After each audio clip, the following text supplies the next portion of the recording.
நாகை மாவட்டம் தலைஞாயிறு அருகே அறநிலையத்துறை கட்டுப்பாட்டில் உள்ள பத்ரகாளியம்மன் கோயில் 2 மாதமாக திறக்காததால் பொதுமக்கள் சாமி கும்பிட வழியில்லாமல் தவித்து வருகின்றனர்.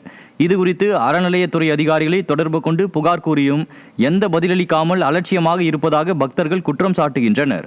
இதனால் ஊருக்கு பாதிப்பு வருமோ என அச்சம் தெரிவிக்கும் பக்தர்கள் விரைந்து இக்கோயிலை திறக்குமாறு வலியுறுத்தி வருகின்றனர். இந்த ஆலயம் 2-3 மாதங்களாக அறநிலைத்துறையின் சார்பில் எந்த ஒரு பூஜைகளும் செய்யப்படாமல் பூட்டியே இருக்கிறது. இது எங்களது ஊரை பாதிக்கும் என்பதை இந்த வேளையில் தெரிவித்துக் கொண்டு, உடனடியாக இது சம்பந்தப்பட்ட ஆய்வாளருக்கு பேசும்பொழுது அவர் தகவல்களை எங்களுக்கு தெரிவிப்பதில்லை. ஃபோன் செய்தால் ஃபோனை அட்டன் பண்ணி செய்து எங்களுக்கு எந்த ஒரு தகவலும் தெரிவிக்காமல் இந்த ஆலயத்தை பூட்டியே வைத்துள்ளார்.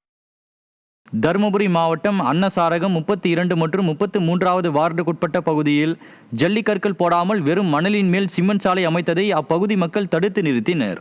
அன்னசாரகம் முதல் பாரதிபுரம் மதுராபாய் மண்டபத்தை இணைக்கும் வகையில் புதிதாக சிமெண்ட் சாலை அமைக்கும் பணி தொடங்கப்பட்டது.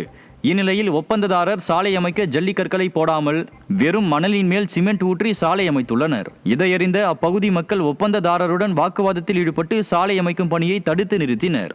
திமுக அரசு 5 வருடங்களாக சாலை அமைக்காமல் தேர்தல் நெருங்கும் நேரத்தில் அவசரமாக தரமற்ற முறையில் சாலை அமைப்பதாக பொதுமக்கள் குற்றம் சாட்டியுள்ளனர். மயிலாடுதுறை மாவட்டம் தரங்கம்பாடியில் ஜெர்மனிய மிஷனரி ஜீகன் பால்க் நினைவு அரங்கம் அரசு அறிவித்த இடத்திலேயே அமைக்க வலியுறுத்தி பொதுமக்கள் வட்டாட்சியர் அலுவலகம் முன்பு ஆர்ப்பாட்டம் நடத்தினர். ஜீகன் பால்கவுக்கு பொறையாறில் உள்ள தாலுகா அலுவலகம் அருகே நினைவு அரங்கம் அமைக்க இடம் தேர்வு செய்யப்பட்டது. இந்நிலையில் நினைவு அரங்கம் கடற்கரை ஓரத்திலோ அல்லது தனியார் மற்றும் திருச்சபைக்கு சொந்தமான இடங்களிலோ மாற்றப்படலாம் என தகவல் பரவியதால் அதற்கு எதிர்ப்பு தெரிவித்து பொதுமக்கள் பேரணி நடத்தி ஆர்ப்பாட்டத்தில் ஈடுபட்டனர்.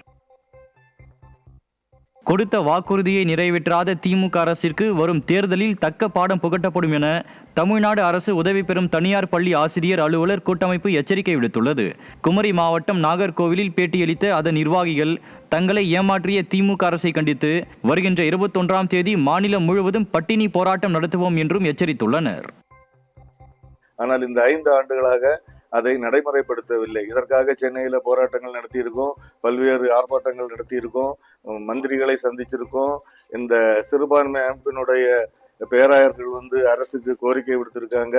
நேரடியாகவே முதல் முறை டான்சியான் போய் பார்த்து அந்த நிர்வாகிகள் கூறியிருக்காங்க.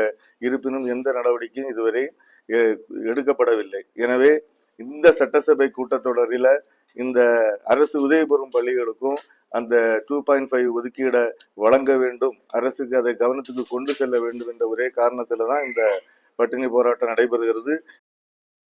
தருமபுரி மாவட்டம் பாலக்கோடு அடுத்த சொக்கம்பட்டி காப்பு காட்டில் துப்பாக்கியுடன் சுற்றித் திரிந்த ஒருவர் சிக்கிய நிலையில் மற்றொருவர் தப்பியோடினார். வனவிலங்குகளை வேட்டையாடுவதற்காக துப்பாக்கியுடன் வந்த போலுகான் சாலையை சேர்ந்த விஜயன் என்பவர் சிக்கிய நிலையில் தப்பியோடியவர் அதே பகுதியை சேர்ந்த முருகன் என்பதும் தெரிய வந்தது. மேலும் நண்பர்களான இருவரும் இரவு நேரங்களில் முயல், பன்றி உள்ளிட்ட காட்டு விலங்குகளை வேட்டையாடி விற்பனை செய்து வந்ததும் தெரிய வந்தது. திமுக ஆட்சியில் ஒருபுறம் கஞ்சா, மறுபுறம் துப்பாக்கி கலாச்சாரம் தலை தூக்கியுள்ளதாக கடும் விமர்சனம் எழுந்துள்ளது. தஞ்சாவூர் மாவட்டம் திருப்பந்துறை கிராமத்தில் அரசலாற்றங்கரையை ஒட்டிய பகுதியில் செங்கல் சூளை நடத்தி வரும் கோபிநாத் என்பவர் விதிகளுக்கு புறம்பாக ஆற்றங்கரையில் அளவுக்கு அதிகமாக பள்ளங்களை தோண்டி மண் எடுப்பதாக குற்றச்சாட்டு எழுந்துள்ளது. இதனால் ஆற்றின் கரை பலவீனமடைந்து பெரும் மழைக்காலங்களில் ஊருக்குள் வெள்ளம் புகும் அபாயம் உள்ளதாக கூறி அப்பகுதி மக்கள் சாலை மறியலில் ஈடுபட முயன்ற நிலையில் புகாரின் பேரில் செங்கல் சூளை உரிமையாளர் சிக்கினார். திருவள்ளூர் மாவட்டம் கடம்பத்தூர் ஊராட்சியில் திறந்து கிடக்கும் கால்வாயால் கொசுக்கள் உற்பத்தியாகி நோய் தொற்று ஏற்படும் அபாயம் இருப்பதாக மக்கள் குற்றம் சாட்டியுள்ளனர். கடம்பத்தூர் ஊராட்சி ஒன்றிய அலுவலகம் எதிரே உள்ள திறந்த கால்வாயால் கொசுக்கள் உற்பத்தியாவதாகவும் இதனால் மக்கள் கடும் அவதியடைந்து வருவதாகவும் குற்றச்சாட்டு எழுந்துள்ளது. இதுகுறித்து புகார் அளித்தும் இதுவரை கால்வாயை மூடாமல் திமுக அரசின் ஊராட்சி நிர்வாகம் அலட்சியத்துடன் செயல்படுவதாக மக்கள் வேதனை தெரிவித்துள்ளனர். தமிழகத்தில் டெங்கு போன்ற கொடிய நோய்கள் பரவி வரும் நிலையில் திமுக அரசின் அலட்சியத்தால் மேலும் நோய் பரவல் அதிகரிக்கும் என மக்கள் குற்றம் சாட்டியுள்ளனர். ஆப்போசிட்ல பாத்தீங்கன்னா அந்த கால்வாய் மூடாம வச்சிருக்காங்க.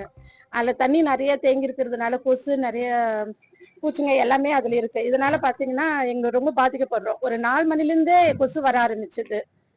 இதனால நிறைய நோய்கள்லாம் வர வாய்ப்பு இருக்கு. அது மூட சொல்லியிருக்கோம், ஆனா இன்னும் மூடவே இல்லை. அதுக்கு எதனா ஸ்டெப் எடுத்தா நல்லா இருக்கும். டெல்டா மாவட்ட ரேஷன் கடைகளில் தேங்காய் எண்ணெய் வழங்குவது போல் போக்கு காட்டி அதனை நிறுத்திவிட்டதாக திமுக அரசை விவசாயிகள் இயக்கம் சாடியுள்ளது. இது தொடர்பாக நாமக்கல் மாவட்டம் பரமத்தி வேலூரில் நாம் இயக்க மாநில தலைவர் பிரபுராஜா அளித்த பேட்டியில் ரேஷன் கடைகளில் தேங்காய் எண்ணெய் வழங்க வேண்டும் என்ற தொடர் வலியுறுத்தலை அரசு தொடர்ந்து புறக்கணித்து வருவதாக குற்றம் சாட்டினார். அந்தந்த ஏரியாக்களில் விளையிற தேங்காயை அப்படியே வாங்கி அவங்க ரேஷன் கடையில் கொடுத்தா பொதுமக்களுக்கு ஆரோக்கியம் பெருகும், நோய் இல்லாத வாழ்க்கை. ஏழை குழந்தைகளுக்கு தேங்காய் சாப்பிட்றவங்க தேங்காயில அவ்வளவு விசேஷங்கள் இருக்கு சொல்லுவாங்க. அதுல லாரிக் ஆசிட்னு ஒரு ஆசிட் தாய்ப்பாலுக்கு அடுத்து அதிகபட்சம் இருக்கக்கூடிய ஒரே உணவு பதார்த்தம் தேங்காய் எண்ணெய். அதனால தேங்காய் எண்ணெயை முழுக்க பயன்படுத்தணும். கேரளாவில் தேங்காய் எண்ணெய் அதிகமா பயன்படுத்துறாங்க, அங்க மாரடைப்பு குறைவு. ஆனா தமிழகத்தில் பொய் பிரச்சாரம் பண்ணி கொலஸ்ட்ரால் அப்படிங்கிற ஒரு தவறான பிரச்சாரத்தை கொண்டு வந்து இங்க முன்னெடுத்துக்கிட்டு இருக்கிறாங்க.